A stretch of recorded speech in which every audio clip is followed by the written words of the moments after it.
بسم اللہ الرحمن الرحیم۔ اس ویڈیو کی تیاری میں اس کتاب سے استفادہ کیا گیا ہے۔ جب سے یہ دنیا معرض وجود میں آئی ہے، اس روز اول سے لے کر تاثر حق و باطل کے درمیان معرکہ حق و باطل جاری ہے اور تا قیامت تک جاری رہے گا۔ جہاں رحمانیت ہوتی ہے وہاں شیطانیت بھی ہوتی ہی ہے، کیونکہ شیطان نے تخلیق آدم کے وقت جب آدم علیہ السلام کو سجدہ نہیں کیا تو اللہ نے اس کو مردود کر دیا اور اس نے اللہ سے قیامت کے دن تک کی مہلت مانگی کہ میں انسانوں کو ورگلاؤں اور سیدھی راہ سے بہکاؤں۔ اس مضمون کو اللہ پاک نے قرآن حکیم کی سورہ اعراف کی آیات 12 تا 15 تک ان الفاظ میں بیان کیا ہے۔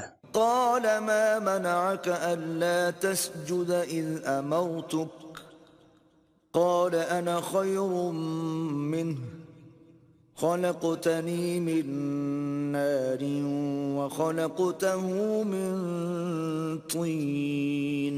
اللہ نے فرمایا جب میں نے تجھ کو حکم دیا تو کس چیز نے تجھے سجدہ کرنے سے باز رکھا؟ اس نے کہا کہ میں اس سے افضل ہوں، مجھے تو نے آگ سے پیدا کیا ہے اور اسے مٹی سے بنایا ہے۔ قال فاهبط منها فما يكون لك أن تتكبر فيها فاخرج إنك من الصاغرين۔ فرمایا تو بہشت سے اتر جا، تجھے شایع نہیں کہ یہاں غرور کرے، پس نکل جا، تو ذلیل ہے۔ قال انظرني إلى يوم يبعثون۔ اس نے کہا کہ مجھے اس دن تک مہلت عطا فرما جس دن لوگ قبروں سے اٹھائے جائیں گے۔ قال إنك من المنظرين۔ فرمایا اچھا تجھ کو مہلت دی جاتی ہے۔ آج مسلمان جس تباہی اور بربادی کے گھاٹ پر کھڑے ہیں تو مسلمانوں کے حالات کو درست کرنے کے لیے انہیں ایک ایسے سپہ سالار کی ضرورت ہے جو کہ مامور من اللہ ہو، یعنی اللہ پاک کی طرف سے مامور کیا گیا ہو۔ بے شک وہ سالار امام مہدی علیہ السلام و رضی اللہ عنہ ہوں گے۔ ان کا ظہور کب ہوگا یہ بات تو صرف اللہ پاک کی ذات ہی جانتی ہے، لیکن ان کے ظہور سے متعلق جو معلومات کتابوں میں مرقوم ہے ہم اس ویڈیو میں اسی کے متعلق بات کریں گے۔ سرکار امام مہدی سے متعلق معلومات کی تفصیل میں جانے سے پہلے نئے آنے والے دوستوں سے گزارش کی جاتی ہے کہ ہمارے چینل کو سبسکرائب کیجئے اور ساتھ موجود گھنٹی کے بٹن کو دبا دیجئے تاکہ ہماری آنے والی ویڈیوز آپ تک کسی دقت کے بنا پہنچ سکیں۔ حضرت امام مہدی کون ہوں گے؟ اس سوال کا جواب دو طرح سے دیا جا سکتا ہے۔ حضرت کا غائبانہ تعارف تو متعین ہے کہ وہ حسنی سادات میں سے ہوں گے۔ ان کا نام نامی محمد یا احمد ہوگا اور ان کے والد ماجد کا نام عبداللہ ہوگا۔ مہدویات کے محقق علامہ سید برزنجی فرماتے ہیں مجھے ان کی والدہ کے نام کے بارے میں کوئی صحیح روایت نہیں ملی، البتہ حضرات نے والدہ کا نام آمنہ تحریر کیا ہے۔ مہدی ان کا نام نہیں لقب ہے جس کے معنی ہے ہدایت یافتہ، یعنی امت کو ان کے دور میں جن امور کی ضرورت ہوگی اور جو چیز اس کی کامیابی اور برتری کے لیے ضروری ہوگی اور پوری روئے زمین کے مسلمان بے تحاشا قربانیاں دینے کے باوجود محض ان چند چیزوں کے نہ ہونے کی وجہ سے کامیاب نہ ہو رہے ہوں گے، حضرت امام مہدی کو قدرتی طور پر ان کا ادراک ہوگا اور وہ ان کوتاہیوں کی تلافی اور ان چند مطلوبہ صفات کو بآسانی اپنا کر امت کے لیے مثالی کردار ادا کریں گے۔ اور وہ کچھ چند سالوں میں کر لیں گے جو صدیوں سے مسلمانوں سے بن نہ پڑا ہوگا۔ وہ بھی پیدا نہیں ہوئے، عام انسانوں کی طرح پیدا ہوں گے۔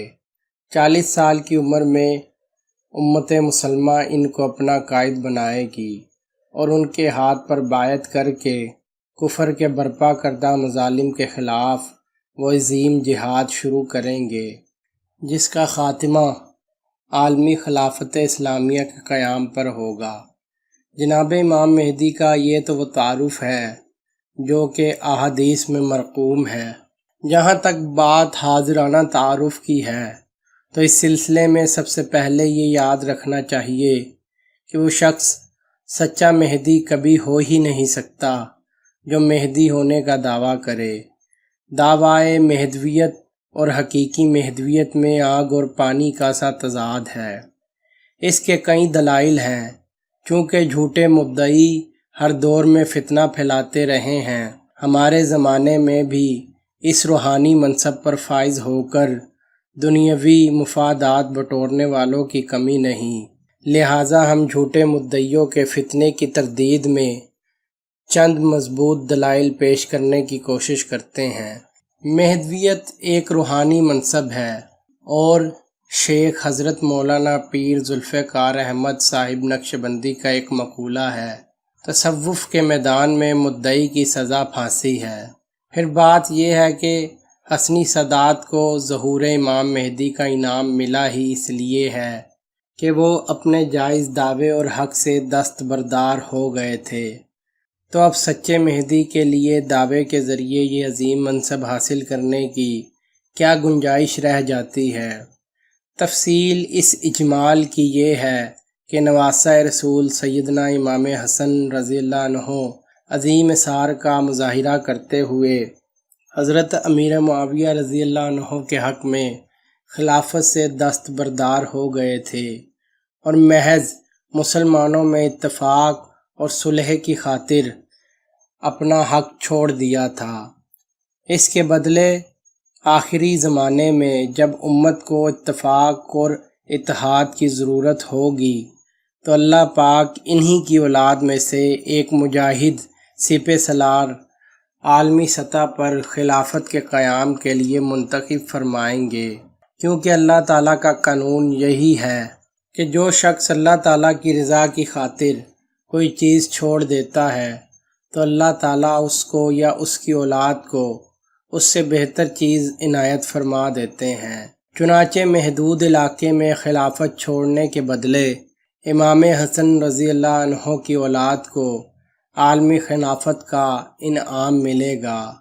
آپ کے حسنی ہونے کی دوسری وجہ علماء دین نے یہ لکھی ہے، جس طرح حضرت اسحاق علیہ السلام کی اولاد سے بہت سے انبیاء کرام اور حضرت اسماعیل علیہ السلام کی اولاد میں سے اللہ تعالیٰ نے صرف ایک نبی بھیجے جو خاتم الانبیاء تھے، اسی طرح حضرت امام حسین کی نسل سے بہت سے اولیاء ہوئے، جبکہ حضرت امام حسن کی اولاد سے ایک ہی بہت بڑے ولی آئیں گے جو خاتم الاولیاء ہوں گے۔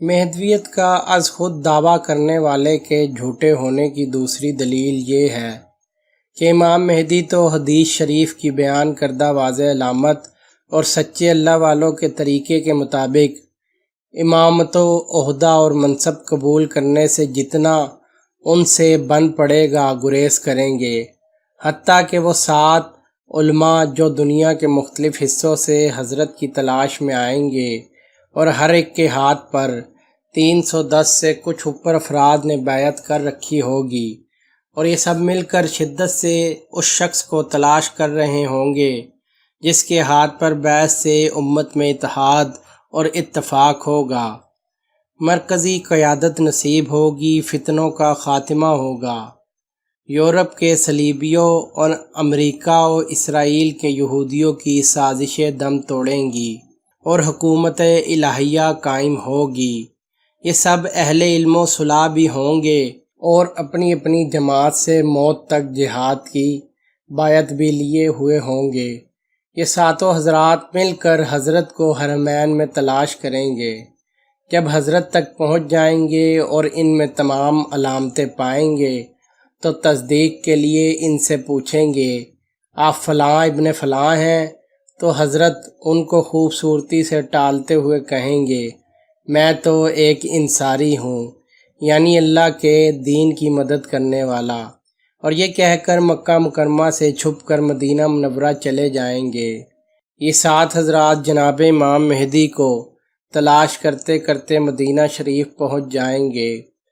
جناب امام مہدی امامت کا عہدہ دیے جانے سے بچنے کے لیے ان سے چھپ کر پھر مکہ مکرمہ آ جائیں گے۔ یہ علماء کرام بےتاب ہوں گے کہ ہم نے دنیا بھر میں جہاد کیا، اصلاحی کوششیں کیں، جان مال عزت آبرو کی بے حساب قربانیاں دیں، منزل پھر بھی ہاتھ آ کے نہیں دے رہی، کفر کا زور ٹوٹ رہا ہے، نہ کفریات کا غلبہ ختم ہو رہا ہے، اور اس کی وجہ محض کسی جری اور اہل قائد کا نہ ہونا ہے۔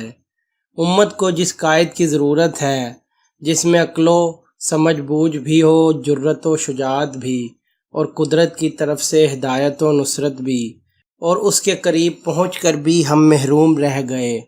یہ آپ کو کھوجتے کھوجتے پھر حرم مکہ آ پہنچیں گے۔ اس طرح 3 چکر حرمین کے درمیان لگیں گے۔ آخر کار یہ علماء تیسری مرتبہ حضرت امام مہدی کو حجر اسود کے پاس جا لیں گے۔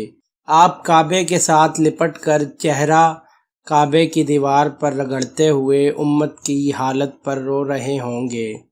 یہ علماء آپ کو پہلے خدا کا واسطہ دے کر کہیں گے کہ اگر آپ نے بیعت کے لیے ہاتھ نہ بڑھایا تو جتنی امت مظلومیت کی حالت میں ماری جا رہی ہے اس سب کا گناہ آپ کے سر ہوگا۔ اس پر امام مہدی مجبور ہو کر مقام ابراہیم اور حجر اسود کے درمیان بیٹھ کر ان سے کہیں گے کہ آؤ پھر آخری فتح تک اکٹھے جینے مرنے کا عہد کرتے ہیں۔ اس طرح وہ ان علماء کرام سے شریعت کی اتباع اور مرتے دم تک جہاد پر بیعت لیں گے۔ اس ہجرت اور جہاد کے نتیجے میں عالمی سطح پر خلافت اسلامیہ قائم ہو جائے گی۔ حضور صلی اللہ علیہ وآلہ وسلم نے مکہ مکرمہ سے مدینہ منورہ ہجرت فرما کر جہاد کا عمل جاری کیا تھا۔ امام مہدی مدینہ منورہ سے مکہ مکرمہ ہجرت معکوس فرما کر جہاد کی سنت کو پھر سے زندہ فرمائیں گے اور مسلمانوں کی امیدوں، خوابوں اور تمناؤں کو تعبیر مل جائے گی۔ آپ کو ہماری یہ ویڈیو کیسی لگی اس کے متعلق کمنٹ میں اپنی رائے ضرور دیجیے، اور اس ویڈیو کو زیادہ سے زیادہ اپنے دوستوں کے ساتھ شیئر کیجیے اور لائک کیجیے، اور مزید ایسی معلوماتی ویڈیوز دیکھنے کے لیے ہمارے چینل کو سبسکرائب کیجیے۔ جزاک اللہ۔